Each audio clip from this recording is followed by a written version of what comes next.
If you're seeing a Gamma app error code 400, don't worry. In this video, I'll walk you through the quickest fixes step by step so you can get Gamma working again without wasting time. Error code 400 usually means the browser or site data is causing a bad request, and in most cases, the issue can be solved in just a few minutes. So if this tutorial helps, make sure to hit like and subscribe for more easy tech fixes. First, let's start with the most common solution, clearing your browser cache and cookies.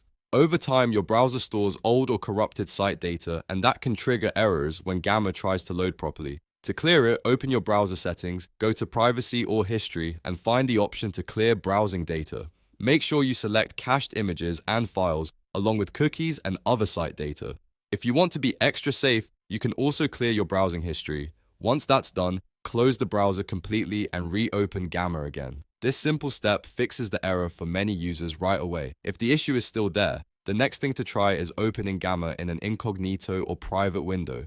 This is really useful because it bypasses your stored cache, cookies, and sometimes even browser extensions. To do this, open a new private window in Chrome, Edge, Firefox, or Safari, then go back to Gamma and sign in again. If Gamma works in incognito mode, that usually tells you the problem is tied to your normal browser session, not the app itself. From there, you'll know the issue is likely related to stored data or an extension. Speaking of extensions, the next step is to disable browser extensions one by one, especially ad blockers, privacy tools, script blockers, or translation extensions. These tools can interfere with web requests and cause a 400 bad request error when Gamma tries to communicate with the server.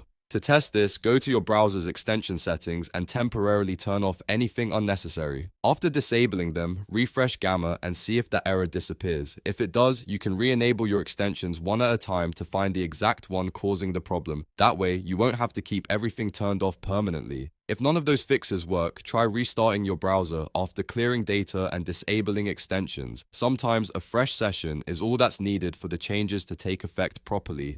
You can also test Gamma in a different browser to see whether the problem is specific to your current one. For example, if you are using Chrome, try Edge or Firefox. That helps confirm whether the issue is browser related. In most cases though, clearing cache and the cookies, using incognito mode, and disabling extensions will solve a Gamma app error code 400 fast. If this video helped, please give it a thumbs up and subscribe for more simple step-by-step tutorials. Thanks for watching, and I'll see you in the next one.